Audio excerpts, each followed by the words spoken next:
ठीक है, तो पहला क्वेश्चन इसमें इधर की उधर लगाने का अर्थ क्या है? ये मुहावरा है आपका, इधर की उधर लगाने का अर्थ क्या है? फटाफट बताएं जल्दी से इसमें। बातें बनाना, हेरा फेरी करना, चुगली करना या आदान प्रदान करना। तो राइट आंसर क्या हो जाएगा? जल्दी से बताएं, करेक्ट आंसर क्या हो जाएगा इसमें आपका? ठीक है, एक सेकंड थोड़ा सा रुक जाना आप लोग, 1 सेकंड रुक जाइएगा।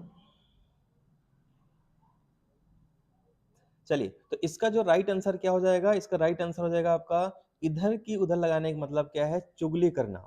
ठीक है, ये मुहावरा है, इसका अर्थ क्या होता है? चुगली करना। यानी राइट आंसर क्या हो जाएगा? राइट आंसर आपका सी इसका बिल्कुल करेक्ट आंसर हो जाएगा इसमें आपका ये। ठीक है, हाँ सभी लोग आंसर जरूर करते चलें, इससे सभी का आंसर पता होता जाएगा। ठीक है, चलिए नेक्स्ट क्वेश्चन पे आते हैं, अगले क्वेश्चन पे आते हैं इस पे।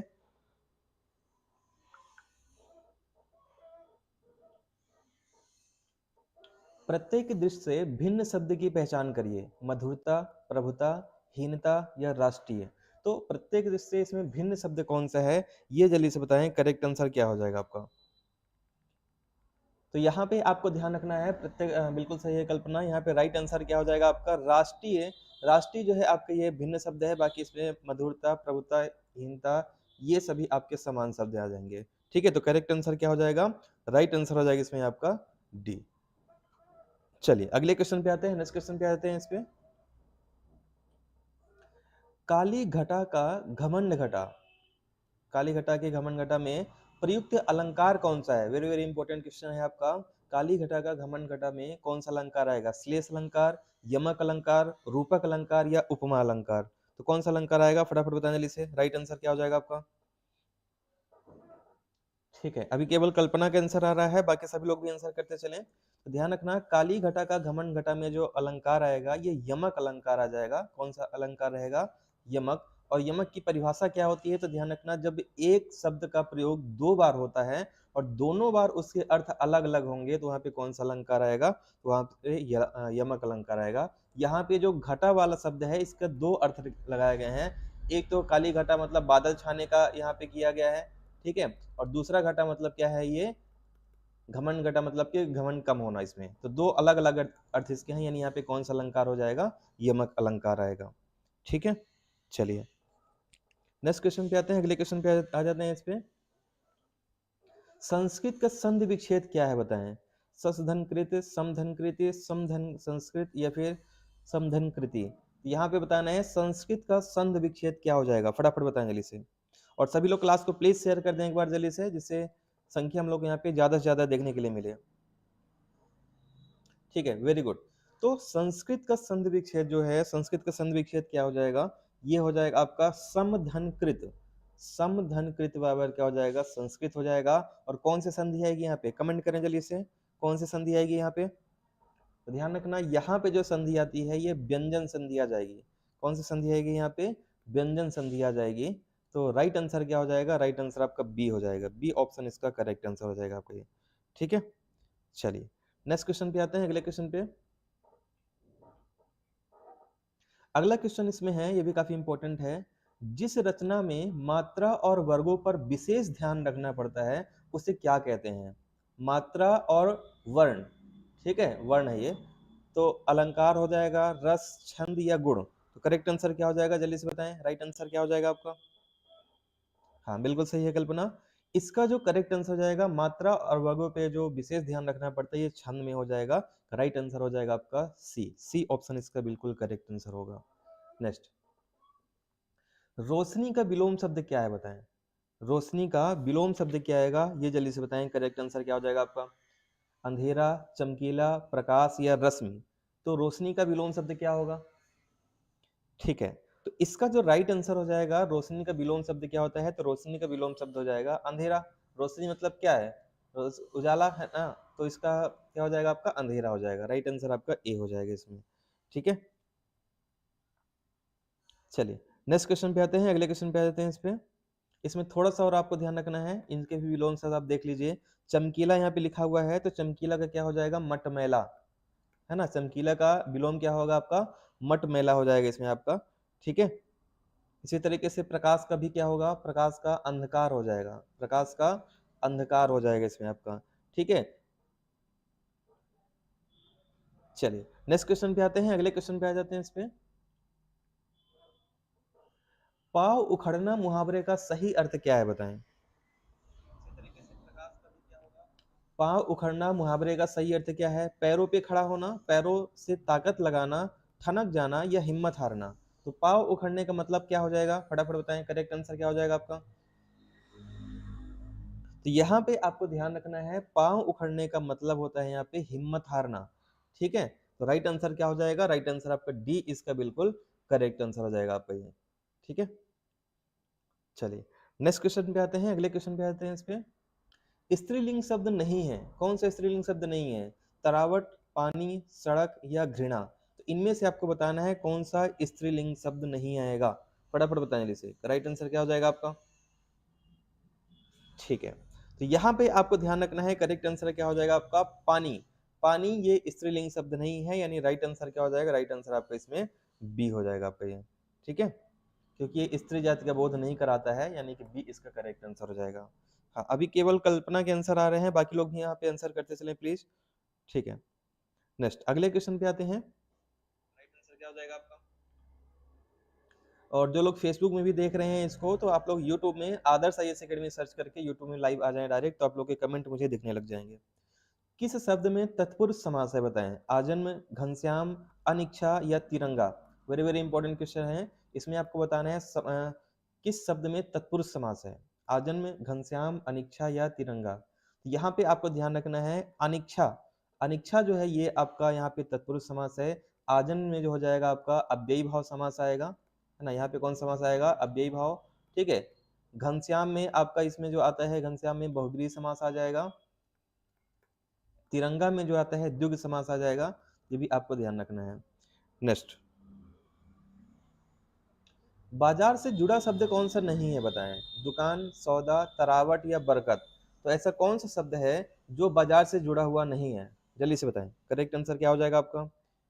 कौन सा शब्द इसमें बाजार से जुड़ा हुआ नहीं है? तो यहाँ पे आपको ध्यान रखना है, बाजार से जुड़ा शब्द जो नहीं है ये तरावट। तरावट जो है ये बाजार से जुड़ा शब्द नहीं है, बाकी सभी इसी के अंतर्गत आएंगे। तो राइट आंसर क्या हो जाएगा, राइट आंसर सी हो जाएगा। तरावट का मतलब होता है ठंडक, इसका मतलब क्या होता है, ठंडक, या इसे हम कहते हैं शीतलता। तो इसका जो है बाजार से कोई संबंध नहीं है। बाकी दुकान, सौदा, बरकत ये सब मार्केट से रिलेटेड है, बाजार से संबंधित है। अगला, चांद का पर्यायवाची, चांद का पर्यायवाची शब्द कौन सा नहीं है बताएं? मयंक, राशि, विज्ञ या राकेश। तो कौन सा है जो चांद का पर्यायवाची नहीं है बताएं? राइट आंसर क्या हो जाएगा इसका आपका। चांद का पर्यायवाची शब्द कौन सा नहीं है? ठीक है, तो इसका जो राइट आंसर हो जाएगा आपका, करेक्ट आंसर क्या हो जाएगा, राइट आंसर हो जाएगा विज्ञ। विज्ञ जो है ये चांद का पर्यायवाची नहीं है, बाकी मयंक, राशि, राकेश ये सभी किसके पर्यायवाची हैं आपके, ये चांद के ही पर्यायवाची आ जाएंगे इसमें। ठीक है, तो राइट आंसर क्या हो जाएगा, राइट आंसर आपका सी हो जाएगा इसमें। वेरी गुड, बहुत अच्छे। अगले क्वेश्चन पे आते हैं। मेघालय शब्द का संधि विच्छेद क्या होगा बताएं? मेघधन आलय, मेघाधन अलय, मेघाल धनिया या फिर मेघधन अलय। तो बताएं जल्दी से, मेघालय शब्द का संधि विच्छेद क्या होगा, करेक्ट आंसर, राइट आंसर क्या हो जाएगा इसमें आपका। ठीक है, यहाँ पे आपको ध्यान रखना है, मेघालय शब्द का जो संधि विच्छेद होगा ये क्या हो जाएगा आपका, ये राइट आंसर हो जाएगा मेघधन आलय। मेघधन आलय बराबर मेघालय, यानी राइट आंसर ए हो जाएगा इसका आपका। ठीक है, और यहाँ पे कौन सी संधि होगी, यहाँ पे दीर्घ संधि होगी। कौन सी संधि आएगी यहाँ पे, दीर्घ संधि होगी, क्योंकि यहाँ पे आ और आ आपस में मिल रहे हैं। ठीक है, चलिए नेक्स्ट क्वेश्चन पे आते हैं, अगले क्वेश्चन पे आ जाते हैं इस पे। संस्कृत शब्द में प्रत्यय कौन सा है बताएं? इक प्रत्यय, तिक प्रत्यय, का या का। तो संस्कृत शब्द में कौन सा प्रत्यय है बताएं? राइट आंसर क्या हो जाएगा आपका। संस्कृत शब्द में कौन सा प्रत्यय आएगा, तो ध्यान रखिएगा। ठीक है, सॉरी संस्कृत नहीं होगा, यहाँ पे टाइपिंग मिस्टेक हुआ है, सांस्कृतिक होगा, यहाँ पे थोड़ा सा टाइपिंग मिस्टेक हुआ है यहाँ पे। तो ये अब बताइए, सांस्कृतिक शब्द में कौन सा प्रत्यय आएगा? ध्यान रखना, सांस्कृतिक शब्द में जो प्रत्यय आता है ये इक प्रत्यय आ जाएगा, यानी राइट आंसर क्या हो जाएगा आपका, ये ए। ए ऑप्शन इसका बिल्कुल करेक्ट आंसर हो जाएगा इसमें आपका ये। ठीक है, प्रत्यय मतलब जो शब्द के अंत में लगते हैं, है ना, शब्द के अंत में जो लगेगा वो क्या कहलाएगा आपका, प्रत्यय। अगला, निम्नलिखित में से कौन सा शब्द विशेषण नहीं है बताएं? कौन सा शब्द ऐसा है जो विशेषण नहीं है? स्वतंत्र, उपलब्धि, भौतिक या विशिष्ट।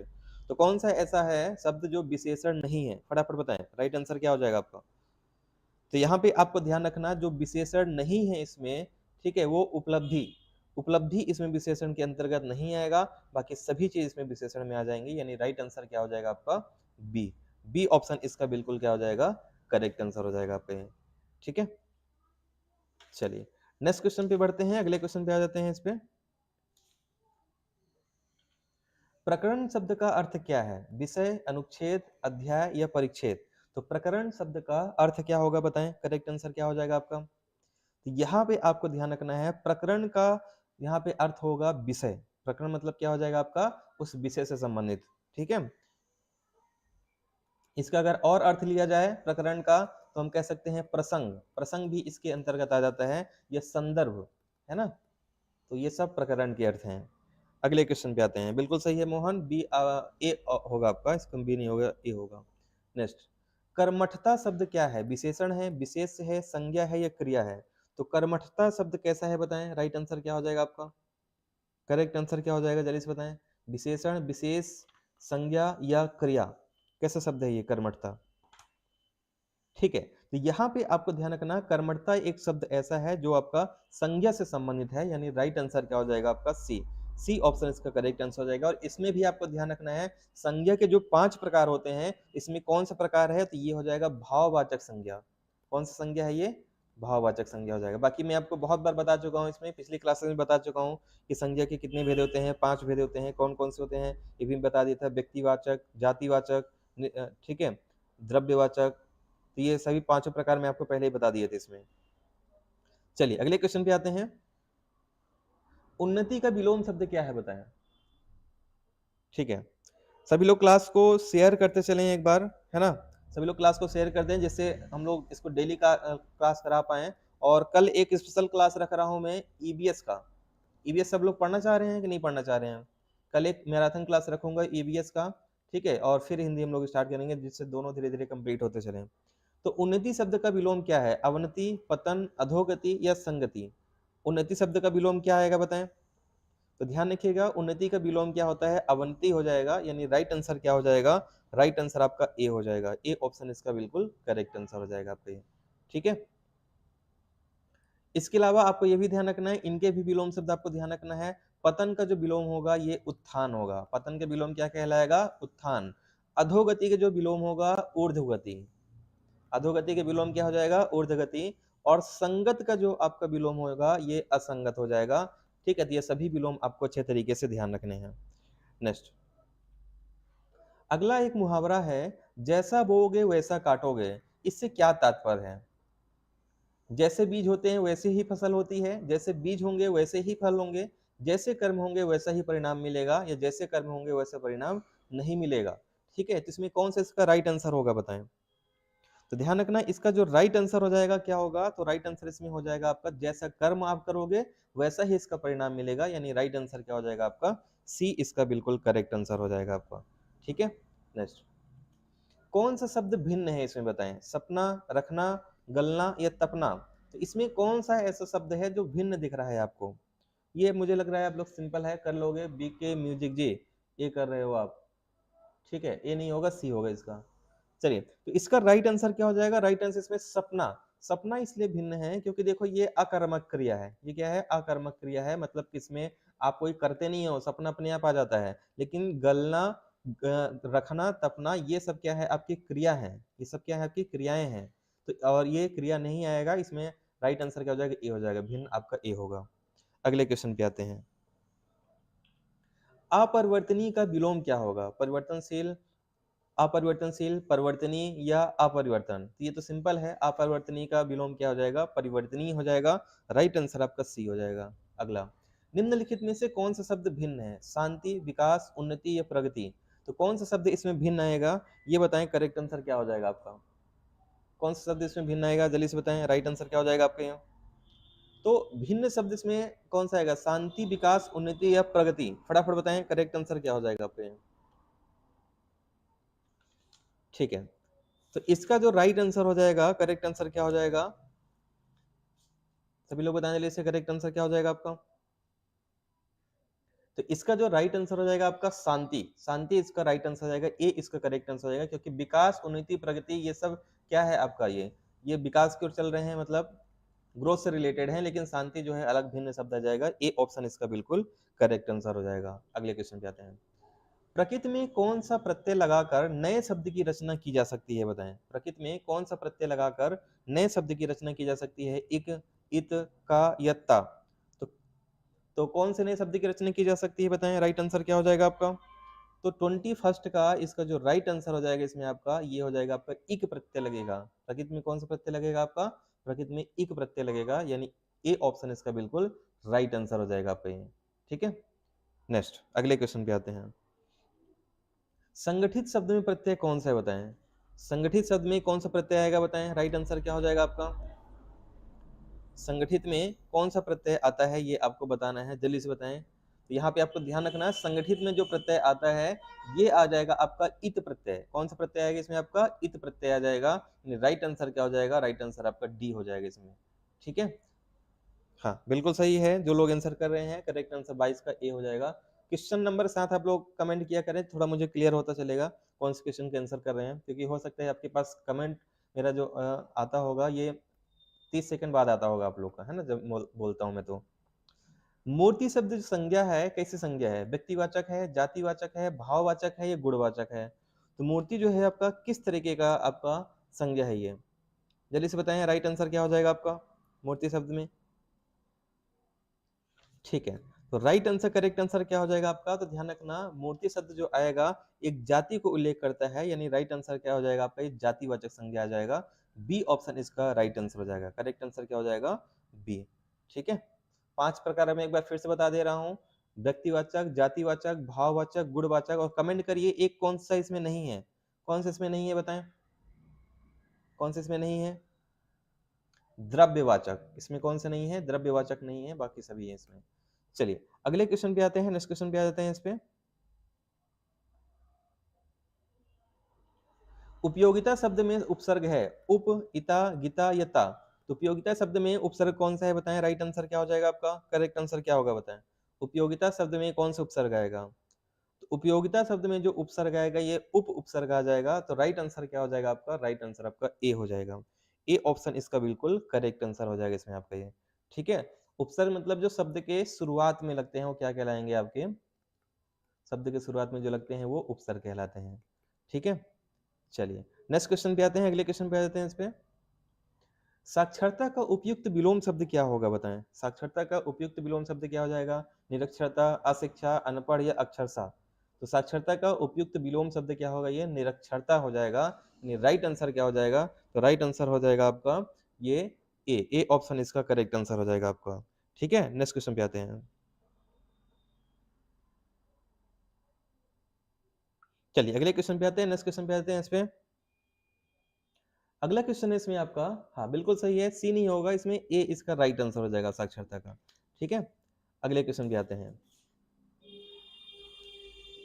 गगन का पर्यायवाची, गगन का पर्यायवाची शब्द कौन सा नहीं है आपको बताना है। गगन का पर्यायवाची शब्द कौन सा नहीं आएगा? आसमान, आकाश, अनिल, या अंबर। तो गगन का पर्यायवाची शब्द कौन सा नहीं है, बताएं। तो राइट आंसर इसमें देखेंगे तो राइट आंसर क्या हो जाएगा? 26 का राइट आंसर हो जाएगा आपका अनिल। अनिल जो है इसका राइट आंसर हो जाएगा, क्योंकि ये पर्यायवाची शब्द नहीं है। बाकी आसमान, आकाश, अंबर ये सभी जो है गगन के पर्यायवाची शब्द ही कहलाएंगे इसमें। ठीक है, और अगर इसमें हम देखें तो इसके अलावा जो आपका आता है, ठीक है, तो बिल्कुल राइट आंसर क्या हो जाएगा? राइट आंसर हो जाएगा आपका इसमें सी इसका बिल्कुल करेक्ट आंसर हो जाएगा आपका ये। अनिल किसका है? तो अनिल हवा का पर्यायवाची शब्द है। अनिल किसका है? हवा का। ठीक है, चलिए अगले क्वेश्चन पे आते हैं, नेक्स्ट क्वेश्चन पे आते हैं। इस पे प्रत्येक का संधि विच्छेद क्या है, बताएं। प्रतिधन एक, प्रतिधन एक, ए धन एक, या प्रतिधन का। तो प्रत्येक का संधि विच्छेद क्या होगा? राइट आंसर क्या हो जाएगा आपका? तो यहाँ पे इसका राइट आंसर जो हो जाएगा आपका क्या हो जाएगा? सभी लोग बताएं जल्दी से, करेक्ट आंसर क्या होगा आपका? प्रतिधन एक बराबर प्रत्येक हो जाएगा। और यहाँ पे राइट आंसर क्या हो जाएगा? इसमें बी इसका करेक्ट आंसर हो जाएगा। ठीक है, कौन सी संधि होगी इसमें, बताएं जल्दी से, कौन सी संधि हो जाएगी इसमें आपका? तो यहाँ पे राइट आंसर क्या हो जाएगा? राइट आंसर आपका सी इसका बिल्कुल करेक्ट आंसर हो जाएगा। और यहाँ पे संधि जो आएगी यड़ संधि आ जाएगी। कौन सी संधि आएगी यहाँ पे? यड़ संधि हो जाएगी। क्योंकि यहाँ पे ई और ई आपस में मिल रहे हैं, ई प्लस ए मिल रहे हैं आपस में। ठीक है, अगले क्वेश्चन, यथाशक्ति में कौन सा समास आएगा बताएं। यथाशक्ति में कौन सा समास आएगा? यथाशक्ति का समास विग्रह मैं कर दे रहा हूं शक्ति के अनुसार। इसका समास विग्रह क्या है? शक्ति के अनुसार। और यहाँ पे जो समास आता है कौन सा समास आ जाएगा? तो यहाँ पे जो समास आ जाएगा अव्ययी भाव समास आएगा। कौन सा समास आएगा यहाँ पे? अव्ययी भाव। अगला, सप्तर्षि में कौन सा समास है बताएं। द्विगु समास, द्वंद्व समास, बहुब्रीहि समास या तत्पुरुष समास। तो सप्तर्षि में मतलब 7 ऋषियों का समूह। अब बताएं जल्दी से, 7 ऋषियों का समूह जो है, यानी समूह का वर्णन कर रहा है, संख्यावाची है पहला पद, तो कौन सा आ जाएगा? तो यहाँ पे द्विगु समास आ जाएगा। राइट आंसर क्या हो जाएगा? राइट आंसर ए हो जाएगा आपका। अगला और अंतिम क्वेश्चन, द्वंद्व समास के दोनों पदों के बीच किस चिन्ह का प्रयोग किया होता है? विराम चिन्ह, योजक चिन्ह, अर्ध विराम या अल्प विराम। तो द्वंद्व समास के दोनों पदों के बीच किस चिन्ह का प्रयोग होता है बताएं। राइट आंसर क्या हो जाएगा आपका? ठीक है, तो द्वंद्व समास के दोनों पदों के बीच जो चिन्ह का प्रयोग होता है ये योजक चिन्ह का प्रयोग रहता है। ये वेरी वेरी इंपॉर्टेंट क्वेश्चन है। तो राइट आंसर क्या हो जाएगा? बी इसका करेक्ट आंसर हो जाएगा आपका। ठीक है, तो उम्मीद करता हूँ क्लास आपको पसंद आई होगी। 5:30 बजे डेली ये क्लासेस चलती हैं। और कल हम लोग क्या करेंगे? कल ईबीएस के इंपॉर्टेंट क्वेश्चन हम लोग कर लेंगे इसमें। ठीक है, तो कल आप लोग रेडी रहिएगा 5:30 बजे ही। और चैनल को अगर अब तक सब्सक्राइब नहीं किया है, सब्सक्राइब कर लीजिएगा इसको। ठीक है, पीडीएफ के लिए आप लोग हमारे व्हाट्सएप नंबर से जुड़ सकते हैं 9630828149 पे। ठीक है, मिलते हैं हम लोग नेक्स्ट क्लास में। अगर क्लास पसंद आई है तो प्लीज लाइक जरूर करिएगा, नहीं पसंद आई तो डिसलाइक कर दीजिएगा, जिससे मुझे आपके फीडबैक भी पता चलते रहें। थैंक यू एवरीवन, धन्यवाद सभी को। मिलते हैं हम लोग नेक्स्ट क्लास में। कोई बात नहीं विके।